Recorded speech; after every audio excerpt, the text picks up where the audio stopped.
नमस्कार दोस्तों, दरारिया वेल्थ में आपका स्वागत है।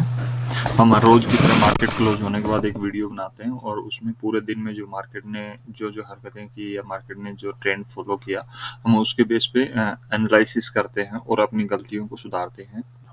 हो सकता बिगिनर्स को इससे कुछ सीखने को मिल जाए या दिन में मार्केट ने जो किया, हम क्या कर सकते थे और क्या कौन से पैटर्न पे हम काम कर सकते थे, इस चीज़ के बारे में हम एक बार से ये वीडियो बनाते हैं।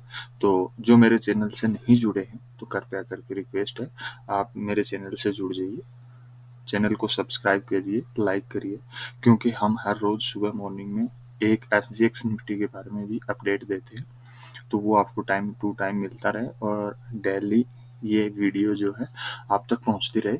तो आज हम शुरू करते हैं 29 मार्च 2023 के लिए ये मार्केट क्लोज होने के बाद वीडियो। ये कम्प्लीटली वीडियो जो है हम मार्केट क्लोज होने के बाद इसलिए बनाते हैं ताकि एक एजुकेशनल पर्पज हो, क्योंकि लाइव मार्केट में वीडियो बनाने से लोग उस पर ट्रेड ले लेते हैं और मैं किसी भी ट्रेड के लिए सलाह नहीं देता हूँ, सिर्फ जो चार्ट बोलता है मैं वो चीज़ बताता हूँ। तो जैसे दोस्तों, आज मैं जो निफ्टी थी, निफ्टी की ओपनिंग यहाँ पे हुई थी, लगभग निफ्टी की ओपनिंग थी 16,977 रुपया। ठीक है, तो यहाँ से मार्केट ने पहले जो 5 मिनट की कैंडल थी उसका ऑलमोस्ट हाई बनाया था निफ्टी ने 17,022 रुपया। और दोस्तों, आपने ये चीज नोट करी होगी कि ये जो 17,022 रुपया का हाई बनाया और लो बनाया, उसके बाद एक कैंडल, दो कैंडल, तीन कैंडल, चार कैंडल और पांच कैंडल, ये 6 कैंडल। ठीक है, इस कैंडल को मिला के टोटल ये 7 कैंडल, ऐसी 7 कैंडल थी जिन्होंने किसी भी कैंडल ने ना तो इसका लो ब्रेक किया था, और 1 2 3 4 5 6 7 कैंडल तक ये ऐसी है जिन्होंने एक दूसरे का लो ब्रेक नहीं किया था।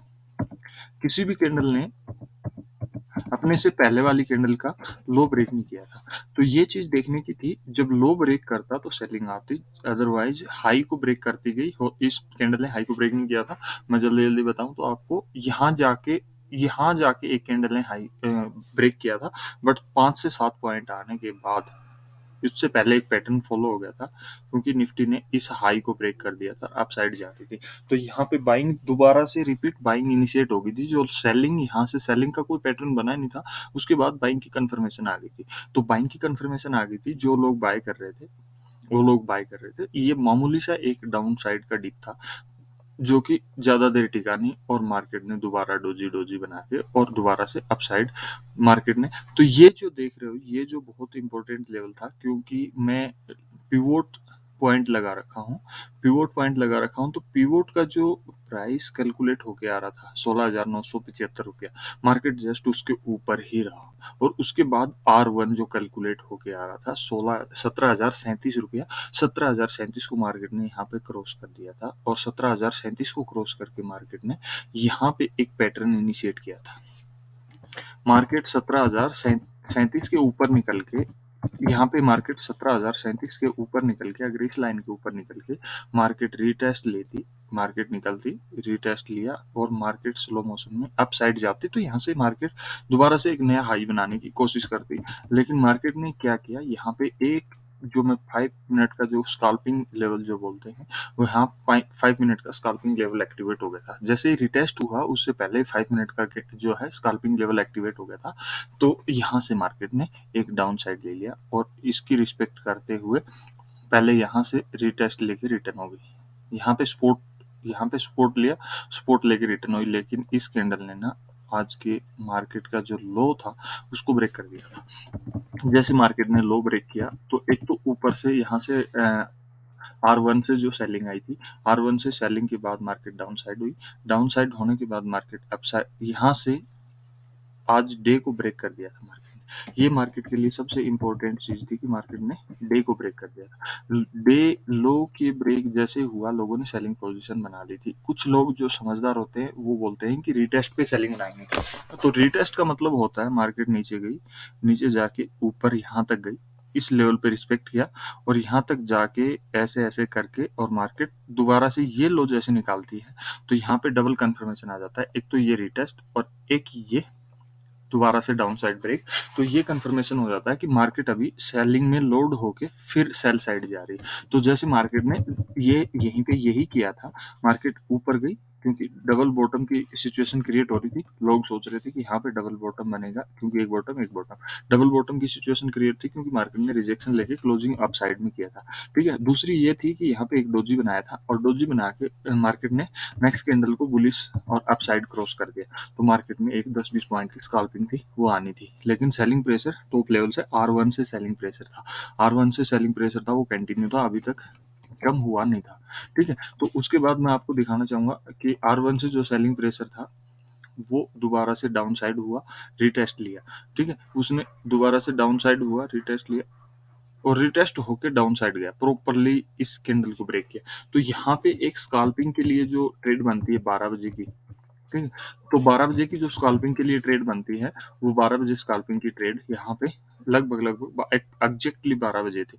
यहाँ पे स्कैल्पिंग की ट्रेड बनती थी। तो 12 बजे क्या था, एक तो 12 बजे यहाँ से रेजिस्टेंट के ऊपर मार्केट थी, और दूसरा था कि 12 बजे बोलते हैं अगर 1 बजे की मैजिकल कैंडल होती है उससे पहले 12 बजे मार्केट डाउन साइड आती है, तो मार्केट ने डाउन साइड दे दिया, यहाँ पे स्कैल्पिंग होती है। तो कम से कम यहाँ से कितने पॉइंट दे दिए, 16,976 से लेके 16,937, लगभग बॉटम बनाया था 16,940 का। तो 76 से 40 तक लगभग 30 से 35 पॉइंट, अगर 0.5 डेल्टा भी अगर वर्क करता है तो 0.5 दोस्तों 15 से 20 पॉइंट निकाल लिए होंगे। ठीक है, आज तो वैसे भी एक्सपायरी का दिन था, तो अच्छे खासा मोमेंट मिला होगा। मार्केट ने यहाँ से एक बॉटम बना के और मार्केट ने दोबारा से रैली स्टार्ट कर दी। मार्केट ने इस लेवल को भी निकाला जो अपना प्राइस का रेजिस्टेंस फेस कर रही थी। सुबह का ओपन जो था उस लेवल को भी निकाला मार्केट ने। मार्केट उस लेवल से निकाल के रिटेस्ट किया और रिटेस्ट करके अभी दोबारा से ये रैली स्टार्ट करी। ये रैली स्टार्ट करी, यहाँ पे एक पैटर्न बन गया था कि ये वाली ट्रेंड लाइन ड्रॉ हो गई थी, ये वाली ट्रेंड लाइन। लेकिन ये वाली ट्रेंड लाइन यहाँ पे मार्केट ने रिजेक्शन लिया और दोबारा में उसको क्रॉस किया मार्केट ने यहाँ पे एक चीज दिखाई, मार्केट ने यहाँ पे एक चीज ये दिखाई कि मार्केट ने दोबारा से सेम हाई बनाया, सेम हाई मतलब कि यहाँ लगभग और मार्केट ने रिजेक्शन लिया। लेकिन ये जैसे ही ट्रेंड लाइन जो थी, इस ट्रेंड लाइन तक ही मार्केट आया और ट्रेंड लाइन से दोबारा रिवर्स होकर फुल वॉल्यूम के साथ इसको ब्रेक किया और इसको मार्केट ने डे हाई को ब्रेक किया। और डे हाई को जैसे ब्रेक किया उसके बाद मार्केट क्या था, मार्केट तो अपनी बेकाबू हो गया था, क्योंकि R1 को टच किया मार्केट ने। आज यहाँ पे R1 को टच किया मार्केट ने। ठीक है, अगर ये R1 को टच किया मार्केट ने, यहाँ तक कि किसी को मेरे हिसाब से उम्मीद थी नहीं, क्योंकि वन साइडेड 16,996 से लेके 17,125 तक की ये रैली कंटिन्यू भागों में, 125 पॉइंट की रैली कंटिन्यू भागों में, इस मूव को तो हम भी कैप्चर नहीं कर पाए, क्योंकि हमारे को ये लग रहा था कि थर्ड टॉप बनेगा तो यहाँ से शायद दोबारा से एक रिजेक्शन आ जाएगा और मार्केट कंसोलिडेट होकर यहीं की यहीं रह जाएगी। लेकिन इतनी मूव के बाद रीजन ये था मार्केट में, क्योंकि यहाँ से ना ये बॉटम बनने के बाद हायर बॉटम बनते जा रहे थे। ठीक है, हायर बॉटम बनते जा रहे थे और ये लमसम दोनों का सेम था बॉटम, ये दोनों बॉटम सेम था और ये दोनों बॉटम हाई था। अगर अभी किसी भी साइड मार्केट निकलना था तो मार्केट दोबारा से निकल गया। अब मैं दोस्तों आपको दिखाना चाहूँ मार्केट में इतनी तेजी के पीछे का रीजन क्या था, तो वो था रिलायंस इंडस्ट्री जो है, रिलायंस इंडस्ट्री का चार्ट जो देखेंगे हम अभी, रिलायंस इंडस्ट्री का जो चार्ट देखेंगे, रिलायंस इंडस्ट्री, एक मिनट, रिलायंस का जो चार्ट देखेंगे, रिलायंस का चार्ट देखिए 15 मिनट की कैंडल पे रिलायंस का चार्ट देखेंगे तो 15 मिनट में यहाँ पे प्रॉपरली एक डोजी बनाया है। यहाँ पे देखिए डोजी बनाया और सुबह से जो मार्केट गिर रही थी, सुबह से जो मार्केट गिरी थी बिल्कुल वी शेप रिकवरी लिया। इसीलिए बोलते हैं जो निफ्टी में जो काम करते हैं उनको लगभग अपना रिलायंस के लेवल देखने चाहिए। जो रिलायंस जैसा करती है, जो भी करती है रिलायंस, जो भी करेगी मार्केट मेरे हिसाब से ज़्यादातर उसी के अकॉर्डिंग चलती है। ठीक है, अभी दोस्तों हम बात करते हैं एसजीएक्स निफ्टी के बारे में।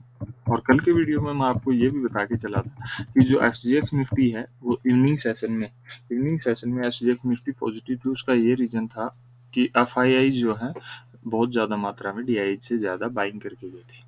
ठीक है, लगभग एफआई की जो बाइंग थी वो 1500 1550 करोड़ के लगभग थी और जो डीआई की सेलिंग थी वो 150 करोड़ के लगभग थी। आज सुबह से जैसे ही देख रहे होंगे निफ्टी का SGX का। ये कल इवनिंग का सेशन था, यहाँ से मान के चलिए ये कल इवनिंग सेशन SGX निफ्टी का था, जो कि लगभग यहाँ से मान के चलिए इतना गैप ओपन था। कल SGX निफ्टी यहाँ बंद हुआ था मॉर्निंग सेशन में, और इवनिंग सेशन यहाँ से स्टार्ट हुआ था, और इसकी क्लोजिंग यहाँ हुई थी। मतलब इवनिंग सेशन जहाँ से खुला था उसके ऊपर ही क्लोजिंग हुई थी, और आज उसके ऊपर मार्केट खुला, मार्केट ने डाउन साइड बनाया। यहाँ पे इंडियन मार्केट खुली थी और मार्केट डाउन साइड गई, और उसके बाद SGX निफ्टी ने लगातार भागों में, ये हमारी 3 बजे की कैंडल थी, ये 3 बजे की कैंडल थी। 3 बजे की कैंडल ने यहाँ हाई बनाया था। यहाँ हाई बनाने के बाद SGX निफ्टी अभी फिर वहां से उस लेवल से डाउन साइड कंसोलिडेट कर रहा है। तो हो सकता है कल हमारा हॉलीडे है 30 तारीख को, और 31st को दोबारा से ट्रेडिंग सेशन है। तो 31st को जो फ्राइडे के दिन जो ट्रेडिंग सेशन है उसमें देखते हैं ये किस हिसाब से वर्क करता है, क्योंकि मार्केट अचानक से एक्सपायरी को लेके इतनी ज़्यादा बाउंस होगी, तो हो सकता है मार्केट 1 या 2 दिन कंसोलिडेट करे। कंसोलिडेट करने के बाद मार्केट जो है थोड़ा सा और ऊपर की साइड जाए बेस बना के। तो लास्ट में मैं एक बात फिर यही बोलना चाहूँगा, जो हमारे चैनल से नहीं जुड़े हैं प्लीज़ सब्सक्राइब करिए, क्योंकि चैनल पे अभी हम चार्ट पैटर्न का जो है क्लासेस लेके आ रहे हैं। तो जो बेसिक्स है, जिनको चार्ट पैटर्न की नॉलेज नहीं है या चार्ट पैटर्न के बारे में नहीं जानते, तो हम उनको एक एक करके 1 बाय 1 विद एग्जाम्पल के साथ विदाउट एनी फीस हम यूट्यूब पे कोर्स करवाएंगे। कोर्स एक एक लेके आएंगे, वो अपना वीडियो डाउनलोड कर सकता है, वो अपना डाटा जो है कॉपी में लिख के रख सकता है। तो इसलिए हमारे चैनल के साथ बने रहिए। Thank you. जय हिंद, जय भारत।